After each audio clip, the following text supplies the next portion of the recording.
Halo Sobat Dunia Seribu Besar, semoga Sobat selalu diberi kesehatan, panjang umur, dan rizki yang melimpah, amin. Sebelum masuk ke alur ceritanya, jangan lupa dukung channel ini ya dengan klik subscribe, like, komen, dan share, terima kasih. Mari kita lanjutkan perjalanan, Jihao.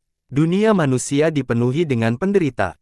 Banjir menenggelamkan segalanya. Hanya di pegunungan, di dataran tinggi dan daerah tengah keluarga besar dan klan itu, manusia masih berjuang untuk bertahan hidup. Di langit, di balik angin kencang yang kuat, awan melayang, dan penghalang alam yang tak terhitung jumlahnya, langit berdiri, dikelilingi oleh awan kemerahan yang indah dan cahaya yang indah. Sebelumnya, surga dingin, sunyi dan kosong. Tapi sekarang, segalanya berbeda. Prajurit elit lapis baja berat telah berpatroli di sekitar. Setiap area penting dibentengi dengan ketat. Prajurit ilahi dari kolam asal ilahi bercampur dengan makhluk roh jenis air dari laut utara. Kekuatan ilahi bercampur dengan kekuatan makhluk roh, terlihat aneh, tidak teratur, namun entah bagaimana hidup. Aula dewa yang megah, milik dewa ilahi, ditempati oleh Mes. Kodok hijau, Raja Feilian dan monster chaos lainnya. Monster chaos yang kuat ini sekarang mengenakan pakaian mewah dan dikelilingi oleh cahaya ilahi, yang membuat mereka terlihat seperti dewa ilahi sejati. Di pilar giok itu, yang dulunya digulung oleh naga ilahi, boa berwarna-warni menggeliat tubuh kasar mereka, membuka rahang mereka lebar-lebar. Racun lengket dan bau mengalir turun dari pilar batu giok kristal itu ke kolam teratai di bawah, mengubah kolam teratai yang mekar menjadi genangan cairan beracun. Sarang emas di atas aula ilahi itu dulunya adalah tempat tinggal burung phoenix ilahi. Tapi sekarang, sekelompok ikan terbang dan batoid iblis dengan bangga berdiri di sarang emas itu, melambaikan sayap berbulu mereka dan menjerit melengking dari waktu ke waktu. Kekuatan makhluk roh yang kuat telah memenuhi surga. Mayat tubuh yang rusak berserakan di seluruh tanah. Beberapa makhluk roh masih memiliki kebiasaan makan lama, mereka makan daging mentah dan minum darah. Mereka mengubah istana ilahi yang indah di surga menjadi dapur. Tulang, potongan daging, dan organ dalam yang bau hanya menumpuk di tanah.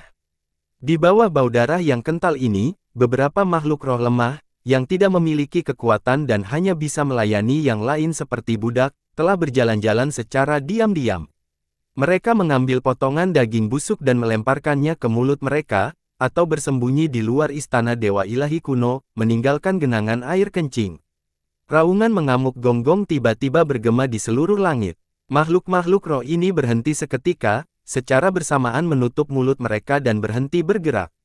Di istana pusat milik Kaisar Dewa Pusat, gonggong telah bersinar di cermin sihir ilahi yang bersinar terang di udara dengan wajah yang sangat gelap. Dia menyaksikan Jihao mengaktifkan formasi besar berdasarkan kota di atas air dan hampir diam-diam melepaskan kekuatan pedang yang kuat yang mencabik-cabik puluhan ribu makhluk jenis air secara instan. Gonggong sangat marah. Tetapi pada saat yang sama, dia terkejut dengan kemampuan Jihao. Melalui formasi sihir yang dia ciptakan, dia memadatkan kekuatan alam menjadi kekuatan pedang dan sangat melukai musuh-musuhnya. Namun, jenis formasi sihir ini tidak diciptakan oleh Istana Majus. Dengan kata lain, umat manusia tidak pernah menggunakan formasi sihir jenis ini sebelumnya. Saat itu, Gonggong juga berada di posisi tinggi dalam masyarakat manusia. Dia melawan Zurong selama bertahun-tahun untuk posisi persembahan besar. Oleh karena itu, dia tahu pasti bahwa manusia tidak menciptakan jenis formasi sihir yang dapat mengubah kekuatan alam menjadi kekuatan pedang. Apakah Jihao membuat formasi sihir semacam ini sendiri? Atau apakah ada yang membantunya? Apakah makhluk-makhluk kuat yang tidak muncul di dunia manusia selama berabad-abad akhirnya mulai bergerak dalam kegelapan karena mereka tidak bisa mentolerir Gonggong lagi? Dalam kemarahan dan kekhawatiran, Gonggong mengeluarkan raungan gemuruh lagi, lalu melompat dan mengutuk. Suaranya dengan cepat mencapai setiap sudut surga melalui cermin ajaib, dan juga mencapai langit di atas Gunung Chiban. Itu berubah menjadi guntur gemuruh dan mencapai telinga banyak orang. Di istana pusat, sekelompok gadis clamshell cantik dengan gaun tipis dan tembus pandang telah bernyanyi dan menari. Gonggong tiba-tiba meledak dengan raungan hebat yang mengejutkan gadis-gadis clamshell itu dan membuat mereka berteriak ketakutan. Mereka membuang semua batu permata dan perhiasan di tangan mereka, lalu meringkuk di tanah dan menutup cangkang mereka dengan kuat. Di sudut istana, beberapa musisi menutup mulut dan mata mereka, menutup telinga mereka dengan tangan mereka dan tidak berani mengeluarkan suara sedikit pun, juga tidak berani mendengar sepatah kata pun yang dikatakan Gong Gong. Ini, apa yang dia lakukan?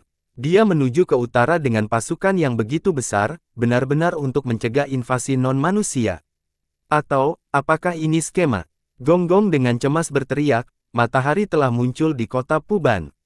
Berapa banyak kekuatan tersembunyi lagi yang dimiliki umat manusia? Tidak, saya memimpin pasukan ke bawah. Aku akan menghancurkan pasukan Jihao ini sendiri. Ye Motian sedang berbaring dengan malas di atas awan lembut, tubuh bagian atasnya terbuka, dengan dua gadis ular air roh telanjang berkerumun di sekelilingnya. Mendengar Gong-Gong, dia melompat lurus dan berteriak kegirangan, "Aha! Earl Yao Jihao itu! Tuan Gong-Gong, biarkan aku pergi denganmu. Aku akan menghancurkan itu dengan senjata penghancurku. Aku bisa saja membunuhnya terakhir kali, tetapi orang aneh muncul dan melemparkanku ke dalam kekacauan. Saya hampir tersesat di sana. Aku harus membersihkan rasa malu ini dari diriku sendiri." Ye Motian berteriak gembira dan bahkan melambaikan tangannya. Gong-Gong mengangguk berat, lalu berkata dengan suara yang dalam, "Tuan Ye Motian, yang terbaik adalah jika Anda bisa melakukannya sendiri." Jadi, Di Si Cha sedang duduk di kursi berlengan besar yang mewah, yang diukir dari batu permata, dan juga dikelilingi oleh sekelompok besar gadis cantik jenis air. Dia tanpa daya berdiri dan merentangkan tangannya saat dia menghela nafas sembarangan dan berkata, "Tuan Gong yang terkasih, Kaisar terkasih, mengapa kamu begitu cemas?" Berjuang keluar dari puluhan lengan seputih salju dan halus, Di Si Cha berjalan ke Gong-Gong, dengan intim meletakkan tangan di lengan Gong-Gong, dan berkata, "Sejak awal semua ini, sejak kami membuka 12 portal, ini menjadi tak terbendung. Kita tidak perlu apa-apa selain menunggu, diam-diam, dan sabar. Begitu hukum air dari 12 dunia mengganggu dunia Pangu dan sistem alam dunia Pangu kehilangan keseimbangannya, kekuatan air akan menjadi hukum terkuat di dunia ini. Gong-Gong, Kaisar ilahi tersayangku, Kaisar hitam tertinggi, kamu akan menjadi makhluk paling kuat di dunia ini. Kita hanya perlu menunggu." Di Si Cha meletakkan tangannya di depan dadanya, mengepalkan tinjunya, dan berteriak pada Gong-Gong, "Kita hanya perlu menunggu dengan tenang di surga ini, tempat yang aman. Anda akan tumbuh lebih kuat dan lebih kuat, begitu juga orang-orang di bawah komando Anda. Pasukan jenis airmu akan berkembang setiap hari dengan cepat. Kita tidak perlu melawan mereka sekarang. Tidak peduli berapa banyak rencana yang mereka miliki, pada akhirnya, kekuatan akan mengendalikan segalanya." Gong-Gong tetap diam, tenggelam dalam pikirannya. Surga aman. Di Si Cha memandang Gong-Gong dan berkata dengan suara yang dalam, "Kami aman di surga. Jika Anda memimpin pasukan ke bawah sendiri, jika Anda mendorong diri Anda menjauh dari perlindungan surga." Begitu makhluk-makhluk kuat itu bergerak, orang-orang yang muncul ketika Gunung Buzu runtuh, apakah Anda dapat memastikan keselamatan Anda sendiri? Gong-Gong masih ragu-ragu. Jihao membawa pasukan yang begitu kuat ke utara, dan Gong-Gong memiliki firasat yang sangat buruk tentang hal itu. Saat ini, makhluk roh betina, yang merupakan burung wading putih, terbang ke istana dan berteriak dengan mendebarkan, "Kaisar! Kaisar! Ratu hamil! Ratu hamil! Oktuplet! Oktuplet!" Gong-Gong berhenti sejenak, lalu tertawa terbahak-bahak.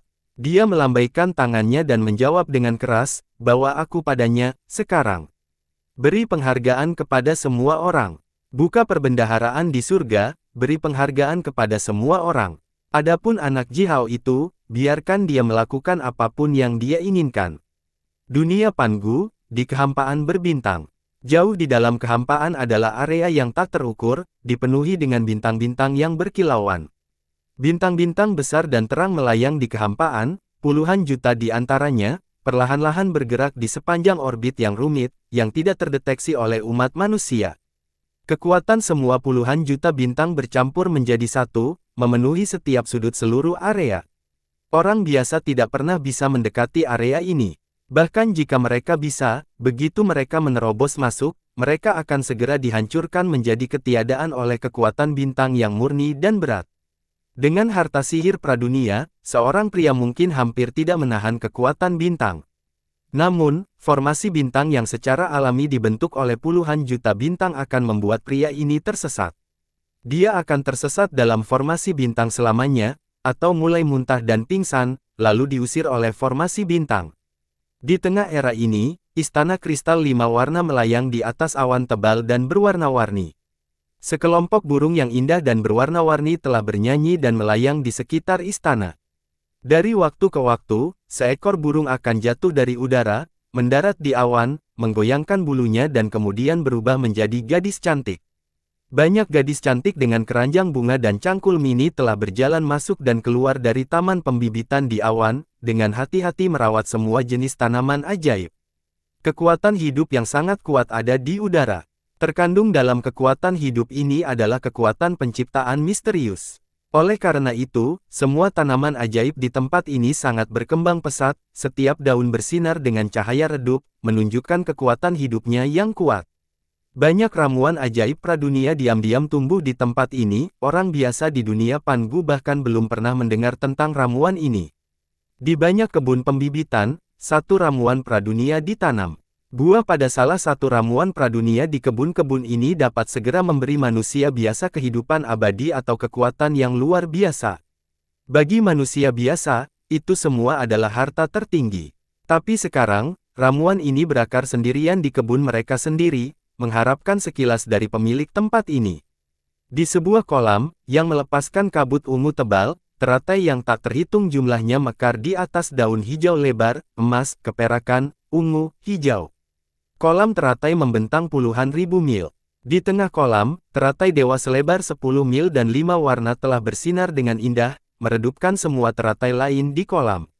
Di atas teratai ilahi, lampu berbentuk teratai melepaskan garis pelangi yang panjang, diam-diam menggantung di atas kolam. Cahaya lampu bergetar di lampu, sambil melepaskan rasa kekuatan, yang menenangkan dan menyegarkan. Di samping kolam ada hutan bambu ungu emas yang tak terbatas. Kayu-kayu ini tertutup tebal dalam pola emas samar. Setiap bambu melepaskan getaran kekuatan roh yang kuat. Cahaya keemasan berkabut yang dipancarkan dari hutan bambu telah berubah menjadi awan keemasan, melayang di atas di udara. Spiritwa membawa keranjang bunga dengan tangan kirinya, dan pisau giok dengan tangan kanannya. Dia berjalan santai di hutan bambu. Dari waktu ke waktu, dia akan berhenti dan mengamati beberapa bambu ilahi ungu emas. Dia mungkin memotong jamur bambu, menggali rebung, atau mengambil beberapa jamur segar dari tanah. Simu memegang tongkat berkepala naga dan berjalan berdampingan dengan Spiritwa dengan langkah besar. Melihat Spiritwa sebentar, Simu tiba-tiba tertawa, berkata, "Spiritwa, kamu menjalani kehidupan yang begitu bebas. Hehe, dunia manusia berantakan sekarang. Apakah Anda benar-benar tidak akan turun tangan?" Spiritwa memasukkan jamur seputih salju ke dalam keranjangnya, sedikit menyipitkan sepasang matanya yang menakjubkan, dan tersenyum tipis. "Masuk, bagaimana? Luka yang saya derita saat itu belum pulih." Yang lain semuanya saling berani, mencoba apapun yang mereka bisa untuk merebut hal-hal seperti anjing kelaparan. Masing-masing dari mereka memiliki pembantu, tetapi saya sendirian, dan saya seorang wanita. Bagaimana aku bisa melawan mereka? Simu menggendong tongkatnya, lalu menginjak tanah dengan keras. Denting, tanah sedikit bergetar. Simu memandang Spiritwa dan berkata dengan suara yang dalam, "Jadi kamu akan membiarkan mereka melakukan apapun yang mereka inginkan." Daci, King Wei, Yuyu dan Sifu mereka yang mati berdarah, mereka pergi ke kekacauan untuk mendapatkan hadiah alami. Belum lagi mereka, Pendeta Hua dan Pendeta Mu telah bekerja cukup keras. Apakah kamu tidak takut mereka akan mencabik-cabik umat manusia? Spiritwa melihat sekilas cahaya yang melintas di matanya, tetapi nadanya berubah lebih lembut dan lebih lembut. Apa yang bisa terjadi? Kedua bersaudara itu benar-benar terikat satu sama lain. Mereka lahir sebelum awal waktu. Mereka ingin menyebabkan gangguan di dunia manusia, dan beberapa orang bodoh dengan senang hati mengikuti jejak mereka. Kalau begitu biarkan mereka. Saat berbicara, Spiritwa tiba-tiba melambaikan tangan kanannya dan mengeluarkan seberkas cahaya hijau yang melintas di udara dan menghancurkan semua bambu di depan, radius 500 meter. Kekuatan roh ungu emas menyembur keluar dari akar bambu itu.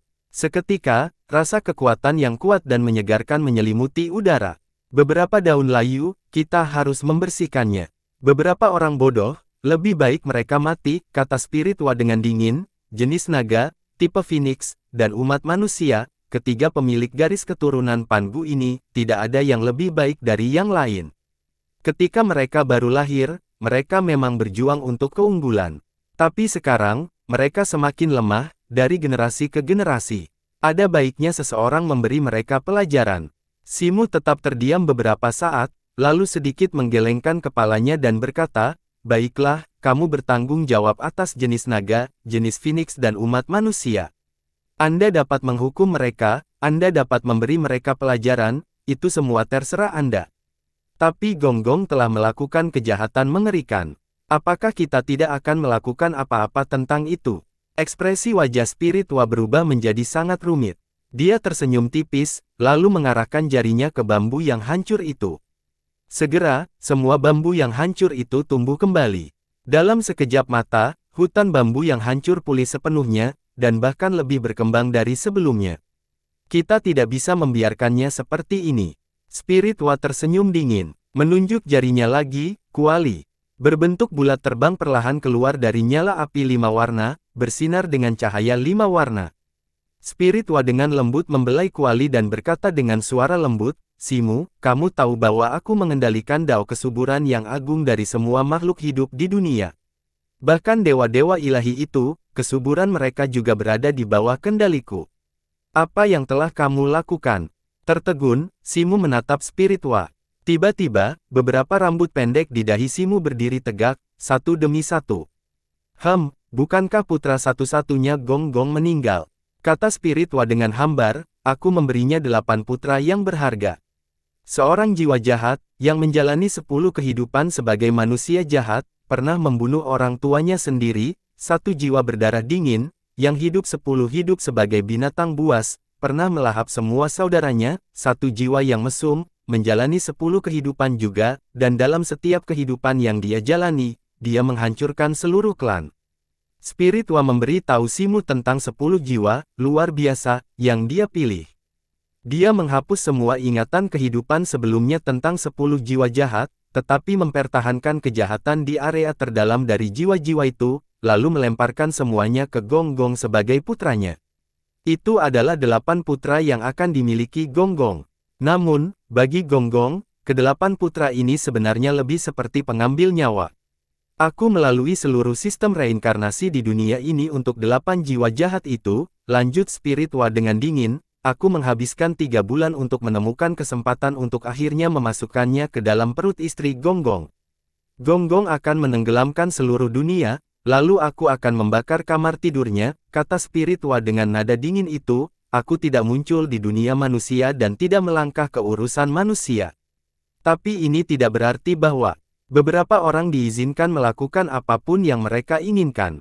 Siapapun yang berani menjangkau tangan ke area terlarang, aku akan memotong tangan itu, lalu membunuh setiap garis keturunannya."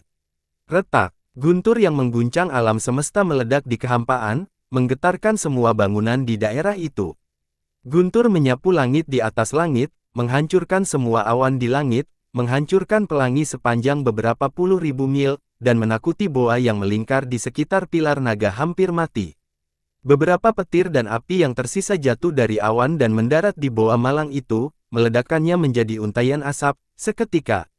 Dengan langkah besar, Gonggong dengan gembira, dengan penuh semangat berjalan di pintu masuk, yang diaspal oleh batu giok berwarna-warni. Ratusan pelayan jenis air berlari, mengikuti dari belakang Gonggong, dengan senyum di wajah mereka. Madame Inkloud adalah istri bungsu Gonggong. Dia dan Gonggong baru menikah selama puluhan tahun. Dia hamil sekarang, dan itu juga dengan 8 putra. 8 putra dalam satu kehamilan. 8 putra. Dalam 10 generasi terakhir, keluarga Gonggong selalu berpenduduk tipis. Masing-masing dari 6 generasi terakhir keluarga Gonggong hanya memiliki 1 anggota laki-laki. Oleh karena itu, bagi Gonggong, ini adalah berita terbesar yang pernah ada. Terutama pada saat ini, ketika Gonggong menimbulkan banjir, mendorong umat manusia ke dalam situasi tanpa harapan. Bagi Gonggong, ini adalah pertanda. Saya akan menjadi kaisar dewa pusat tertinggi. Mulai sekarang, Kaisar Hitam adalah kaisar ilahi paling mulia di seluruh dunia. Dunia telah merasakan kekuatan saya. Saya diberkati. Saya akhirnya memiliki anak laki-laki. 8 putra, 8 putra, haha, hahaha. Gonggong sangat senang. Dia melambaikan tangannya dengan penuh semangat, dan bahkan memutar pantatnya, melompat ke istana Madame Inkloud. Sementara, dia dengan senang hati bergegas di pintu masuk beraspal batu giok, guntur itu meledak dari atas langit dan bergema di seluruh langit. Gonggong dikejutkan oleh guntur, sehingga dia bahkan berteriak dan melompat setinggi 100 meter. Ratusan pelayan cantik jenis air jatuh ke tanah. Guntur besar itu memberikan kekuatan yang kuat dan memberikan tekanan yang menakutkan pada para pelayan ini. Setengah dari pelayan ini dipaksa untuk menunjukkan bentuk aslinya. Saat ini, ikan, udang, kura-kura terlihat melompat dan merangkak di seluruh tanah. Turun di sepanjang guntur adalah kuali 5 warna selebar 3000 meter, berbentuk bulat, 5 warna. Kuali itu meraung dan menghantam gerbang surga dengan keras. Diikuti oleh ledakan yang menggelegar, cahaya ilahi 5 warna yang menyilaukan meledak. Gerbang surga tidak pernah pecah, tetapi barusan, kuali itu menciptakan retakan seukuran kepalan tangan di atasnya. Kuali itu memantul kembali dan menghancurkan pasukan prajurit jenis air yang berpatroli, lalu berputar di udara dan terbang menuju tanah, meninggalkan aliran cahaya 5 warna di udara.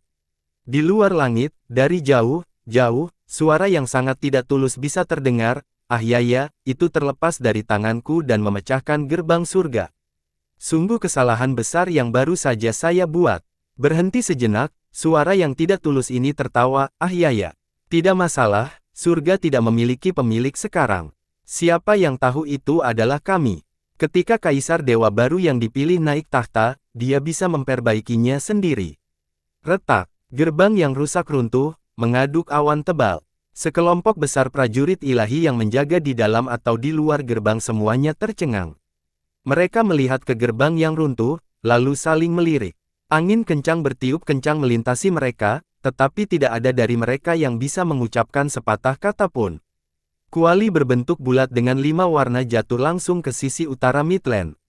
Kuali itu bersinar dengan indah, dengan pola petir dan awan yang tak terhitung jumlahnya, gunung dan sungai, dan semua jenis makhluk, berkilauan dan mengalir di atasnya. Kuali menghancurkan udara dan menghasilkan serangkaian guntur yang mengguncang bumi. Itu jatuh dengan cepat, memampatkan udara, dan secara paksa menciptakan lapisan angin kencang setebal 30 meter di bawahnya. Angin kencang yang menderu itu kuat dan cukup berat untuk mencapai titik yang nyata. Suara keras yang diciptakan oleh angin kencang bahkan memecahkan ruang, meninggalkan retakan hitam yang tak terhitung jumlahnya di langit. Ji Hao berdiri di kota besar di atas air, memegang panah di tangannya. Dia telah dengan keras mengajar lebih dari 100.000 murid dari istana Dao-nya untuk mengendalikan formasi sihir skala besar yang berubah. Berdasarkan kota di atas air dan dibentuk pada formasi pedang Yuyu, Ji Hao menciptakan formasi pedang berskala besar. Diaktifkan oleh 100.000 muridnya, formasi pedang ini cukup kuat untuk mengancam penyihir ilahi. Aliran kekuatan pedang tajam yang tak terhitung jumlahnya menyembur keluar dari formasi, menyapu daerah sekitarnya seperti badai. Dipukul oleh kekuatan pedang, semua makhluk roh jenis air di dekat kota menangis dan berteriak, mati-matian melarikan diri ke belakang. Makhluk roh jenis air ini semuanya memiliki baju besi dan senjata yang dibuat secara kasar. Banyak dari mereka hanya bisa menangkis diri mereka sendiri dengan sisik mereka sendiri. Tak satu pun dari mereka adalah kelas atas, sebaliknya, mereka semua adalah makhluk roh jenis air tingkat bawah yang lemah. Kemanapun kekuatan pedang mencapai, darah mengalir seperti sungai sementara mayat menumpuk seperti gunung. Makhluk jenis air berbentuk aneh yang tak terhitung jumlahnya mengapung di permukaan air, dengan darah menyembur keluar dari tubuh mereka. Geraman mengamuk Kun Peng bisa terdengar dari langit tanpa akhir. Makhluk roh jenis air di dekat kota buru-buru berbalik, mengambil jalan memutar besar, dan menghindari kota Ji Hao di atas air, lalu melanjutkan menuju ke kota Puban. Tidak ada makhluk jenis air yang berani mendekati kota lagi. Namun, begitu Kun Peng mengeluarkan gelombang raungan baru, kuali raksasa itu menghantam langsung ke kepalanya, bersama dengan kekuatan penghancur. Ledakan gemuruh dihasilkan. Untungnya, Kun Peng menghindar dengan gesit, dan kuali hanya mendarat di sayapnya. Sayapnya itu langsung tertusuk. Sebuah lubang selebar 3000 meter muncul di tubuh Kun Peng yang luar biasa. Darah dengan potongan daging bercampur di dalamnya tumpah ke seluruh langit. Lolongan melengking datang dari langit, tetapi segera, Kun Peng berteriak kaget, harta karun pradunia. Yang mana? Kuali itu hampir menghantam kepalanya, tetapi sekarang, Kun Peng dengan rakus merentangkan cakarnya, meraih kuali. Bas! Kepulan petir 5 warna menyilaukan keluar dari kuali dan menghantam tubuh Kun Peng seperti kembang api. Baut listrik 5 warna yang tak terhitung jumlahnya menutupi tubuh Kun Peng, mendesis di tubuhnya dan memotongnya seperti belati. Kun Peng berteriak dengan suara serak, sementara baut listrik itu memotong kulitnya, meninggalkan luka sedalam tulang di tubuhnya. Berteriak kesakitan, Kun Peng mati-matian melarikan diri ke langit yang lebih tinggi, tidak berani melirik kuali lagi. Hujan darah masih turun dari langit. Kuali itu mendarat dengan berat di timur kota air, kurang dari 100 mil jauhnya darinya. Diikuti oleh ledakan gemuruh lainnya, awan berbentuk jamur merah bersinar naik ke udara. Setidaknya 1 juta makhluk roh jenis air dihancurkan oleh gelombang mengejutkan yang diturunkan oleh kuali. Ji Hao menyaksikan adegan yang mengguncang dunia ini dengan linglung. Tiba-tiba, dia merasakan getaran yang kuat dari perut bagian bawahnya. Kuali kecil yang dibungkus dengan api 5 warna itu mulai berputar dengan cepat di perut bagian bawahnya, dan gaya tarik yang kuat dihasilkan. Seiring dengan suara bersenandung, kuali 5 warna yang sangat besar, yang turun dari langit dan menciptakan lubang raksasa di daerah Gunung Ciban, tiba-tiba menyusut.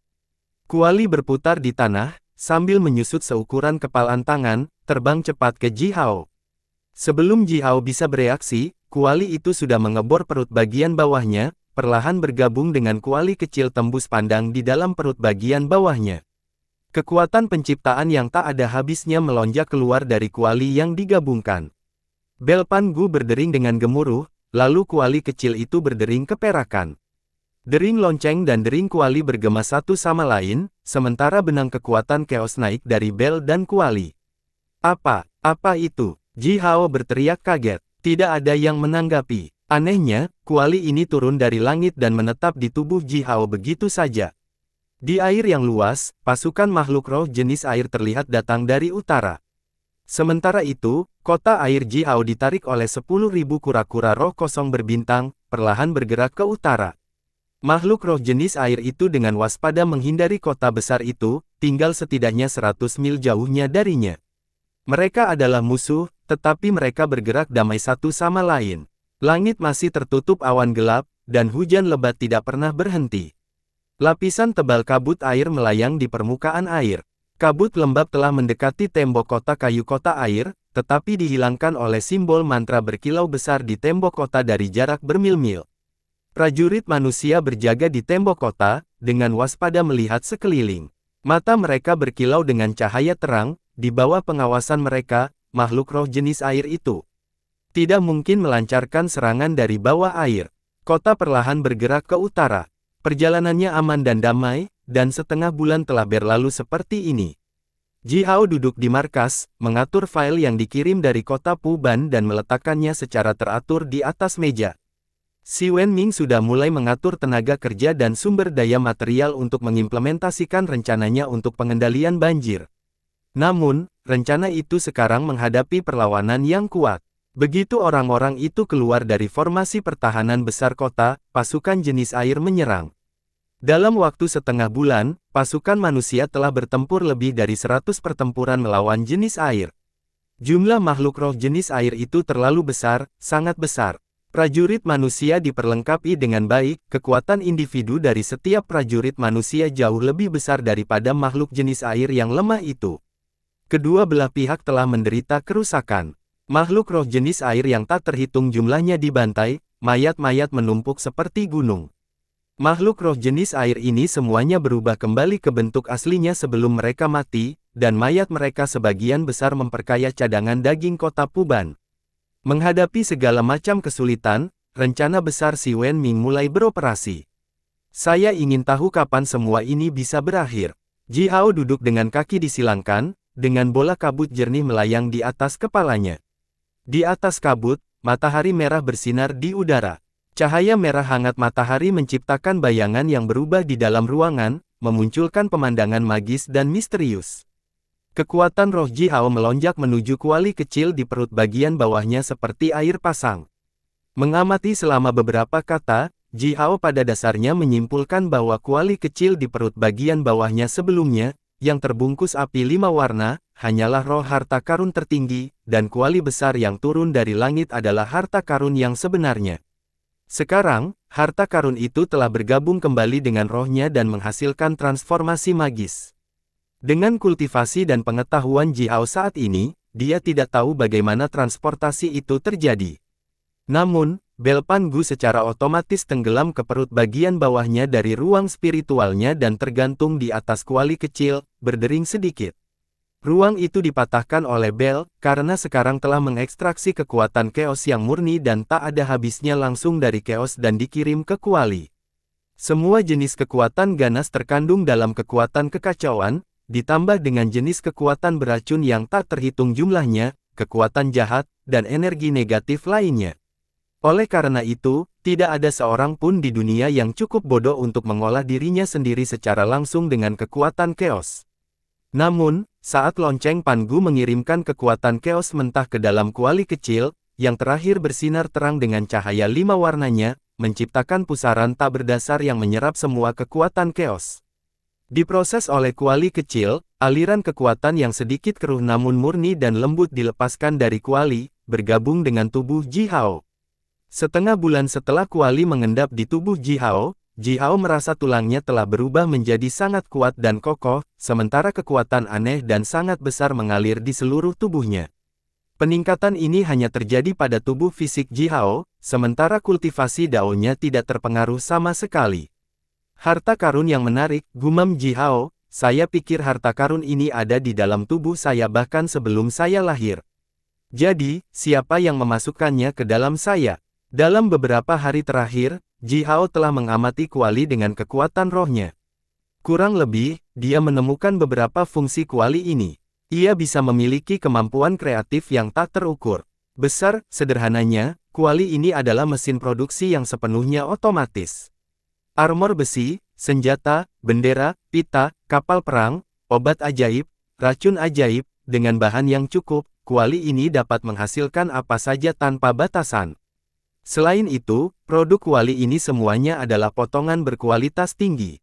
Kuali itu bahkan cukup kuat untuk mengubah dunia setelah kematian menjadi pradunia. Kuali penciptaan Taiji Ji Hao memiliki fungsi magis yang sama, tetapi dibuat oleh King Wei, Yuyu dan makhluk kuat misterius itu bersama-sama, dan lebih merupakan senjata pembunuh. Dalam hal efisiensi produksi, kuali penciptaan Taiji jauh lebih lemah daripada kuali kecil di dalam tubuh Ji Hao. Selain itu, untuk menyegel matahari Panjia, Ji Hao telah meninggalkan kuali penciptaan Taiji di menara matahari di kota Puban, untuk menahan kekuatannya. Begitu dia meninggalkan kuali di kota Puban, kuali yang lebih ajaib turun dari langit. Sungguh kebetulan, Ji Hao merasa bahwa ini sudah direncanakan, dan para perencana tampaknya memiliki tujuan yang lebih besar. Ini bagus untukku. Ji Hao menarik napas dalam-dalam, dan dengan metode penciptaan dengan 9 putaran, dia mengirim kekuatan kekacauan yang dilepaskan dari kuali kecil ke setiap sudut tubuhnya. Dari tubuhnya, getaran kekuatan yang sangat kuat dilepaskan. Tiba-tiba, kilau indah muncul di kulit Ji Hao. Puff! Tirai pintu tiba-tiba diangkat. Men-men dengan marah masuk dan dengan mudah melemparkan sepasang palu ke tanah. Ji Hao, orang-orang negara 10 matahari itu sangat menyebalkan.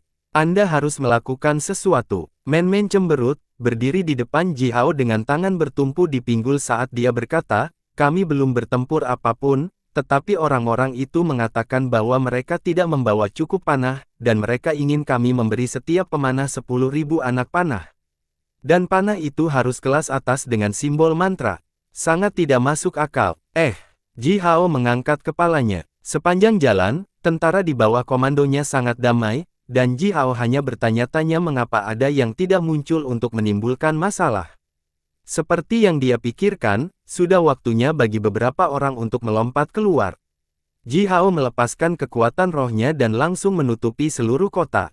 Di pintu masuk kam logistik, beberapa komandan prajurit Gurun Timur dengan baju besi bulu, bersama dengan ratus prajurit Gurun Timur dan penjaga kam logistik saling mendorong dan mendorong. Pada saat itu, seorang komandan prajurit gurun timur sedang berteriak, "Minggir! Kita membutuhkan panah. Tanpa panah yang cukup, apakah Anda mengharapkan pemanah gurun timur kami bertarung dengan pedang dan pedang? Kami membutuhkan anak panah. Kita membutuhkan panah. Ini adalah pasukan yang hebat, bukankah Anda memiliki stok panah? Apakah kamu menggelapkan semua panah?" Komandan prajurit gurun timur lainnya berteriak keras. Ji Hao dengan jelas melihatnya dengan keras menyikut seorang penjaga, bahkan penyok setengah dari dada penjaga itu. Penjaga itu jatuh ke tanah sambil muntah darah. Kelompok pemanah gurun timur berteriak lebih keras.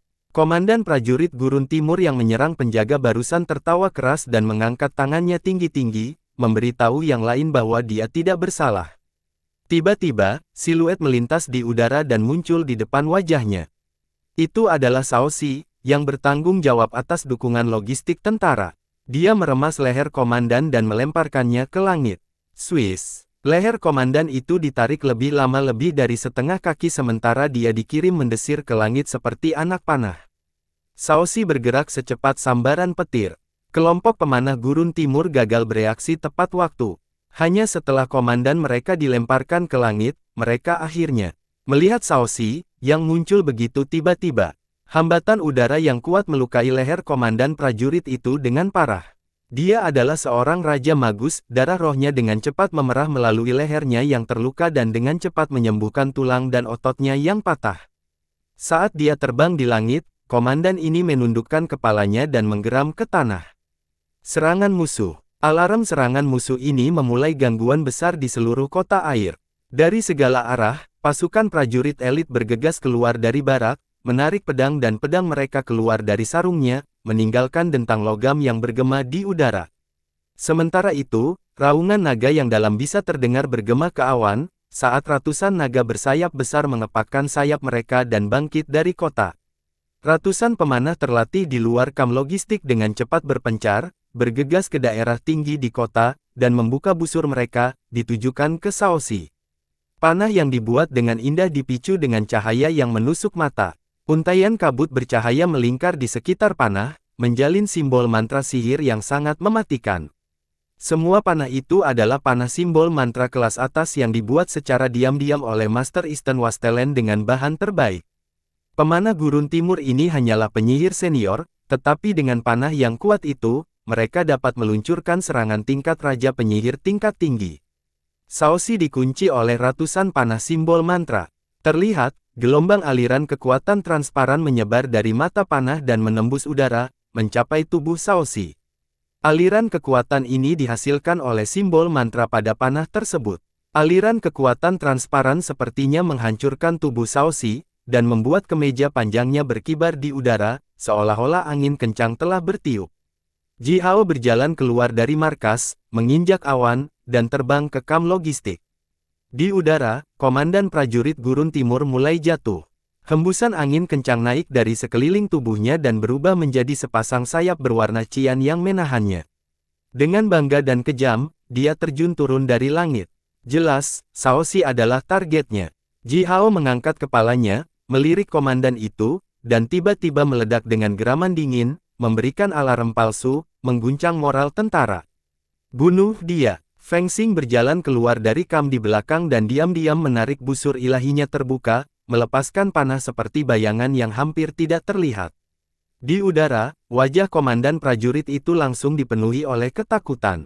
Dia berteriak sambil memutar tubuhnya, mencoba menghindari panah itu. Namun, panah itu terbang terlalu cepat. Semua orang di dekatnya mendengar suara letupan yang jelas, ketika kepala komandan diledakkan. Siluet panah kabur di bor setinggi ribuan meter, lalu berayun melintasi udara, meninggalkan jejak panjang berbentuk busur di langit sambil terbang kembali ke Feng Xing.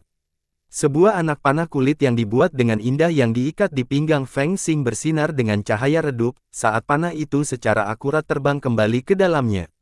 Anak panah semacam ini adalah produk lokal khusus dari Gurun Timur. Sebuah anak panah seperti ini dapat berisi sejumlah besar panah yang luar biasa, dan dapat mengambilnya secara otomatis. Anak panah yang diikat di pinggang Feng Xing sama sekali bukan bagian biasa. Sebaliknya, itu dibuat oleh Ji Hao dengan kulit naga dan banyak bahan kelas atas lainnya. Berdasarkan anak panah gurun timur, itu dibuat dengan kuali penciptaan Taiji. Kapasitas anak panah ini adalah 1.000.000 anak panah, cukup bagi Feng Xing untuk bertarung dalam pertempuran skala kecil sendirian. Selain itu, formasi sihir yang diambil berdasarkan anak panah Feng Xing lebih kuat dan lebih efektif daripada yang biasa. Dalam area ribuan mil di sekitar Feng Xing, semua panah yang dilepaskan dapat secara otomatis terbang kembali, karena kekuatan daya tarik timbal balik yang dilepaskan dari simbol mantra sihir yang mengambil itu. Komandan Gurun Timur, yang memimpin dalam hal ini, dibunuh oleh Feng Xing dengan 1 anak panah. Menyaksikan kematiannya, ratusan pemanah, yang mata panah mereka mengarah ke Shaoxi, berhenti secara bersamaan. Tanpa sadar, mereka mengendurkan jari-jari mereka. Setelah serangkaian suara mendesir, ratusan anak panah terbang ke bagian tubuh vital Shaoxi, bersama dengan hembusan angin yang tajam. Jarak antara Shaoxi dan pemanah ini bervariasi dari 30 meter hingga 300 meter. Melalui jarak pendek, panah-panah itu mencapai Shaoxi segera setelah mereka dilepaskan dari tali. Gelombang riak luar angkasa yang kabur muncul di depan Shaoxi dan berkilauan. Selanjutnya, semua panah tak terbang keriak, menghilang. Diam-diam, panah-panah itu menghilang tanpa jejak. Para pemanah gurun timur itu tercengang. Mereka menundukkan kepala dan menamparkan anak panah mereka. Simbol mantra sihir pengambilan berbentuk bulat bersinar redup di atas masing-masing anak panah itu, namun tidak ada satupun panah yang terbang kembali. Apa yang terjadi? Ji Hao turun dari langit, berjalan langsung ke Shaoxi dan dengan lembut menepuk pundaknya. Shaoxi tersenyum tipis dan mengambil langkah kecil menuju Ji Hao, lalu memegang tangannya di belakang tubuhnya, diam-diam menatap para pemanah itu. Komandan dari semua klan berjalan dari arah yang berbeda. Mereka datang dengan cukup cepat, dan mayat komandan prajurit gurun timur itu akhirnya berdebar di tanah, setelah komandan utama keluarga Yu Xiong, keluarga Senong dan 10 klan dan keluarga super lainnya tiba. Darah menyembur keluar dari leher komandan yang mati, memercik ke seluruh tanah. Komandan utama itu masing-masing menghela napas berat, lalu menatap Ji Hao dengan ekspresi wajah yang berbeda. Mereka mengikuti Ji Hao ke Gunung Chiban dan membangun kota di atas air. Setelah itu, tidak ada gerakan yang dilakukan oleh Ji Hao dan sebaliknya, pasukan yang kuat dan bersatu yang mengumpulkan pasukan elit dari hampir semua klan manusia yang kuat telah hanyut di atas air. Bukankah mereka seharusnya mencegah invasi non-manusia, yang mungkin mengambil banjir sebagai kesempatan dan melancarkan serangan mendadak? Di manakah tentara non-manusia? Belum lagi non-manusia, bahkan makhluk roh jenis air itu telah menjauh dari kota ini, tanpa menunjukkan tanda-tanda menyerang. Mereka datang jauh-jauh ke sini untuk melakukan apa? Banyak komandan utama yang sangat bingung sekarang. Namun, mereka memaksakan diri untuk tidak mengajukan pertanyaan apapun. Ketika beberapa orang lain melangkah keluar dan menimbulkan masalah, mereka akan memiliki kesempatan untuk membuang semua pertanyaan yang mereka miliki. Yang pertama melompat keluar, seperti yang dipikirkan Ji Hao, berasal dari negara 10 matahari, seluruh negara 10 matahari berselisih dengan Ji Hao. Namun demikian, mereka tidak berpikir bahwa Ji Hao akan langsung memerintahkan rakyatnya untuk membunuh. Yi Di berjalan keluar dari kerumunan dengan wajah gelap. Melirik mayat komandan yang tewas, dia berkata dengan dingin, "Markis Yao Ji Hao, apa maksudmu dengan ini?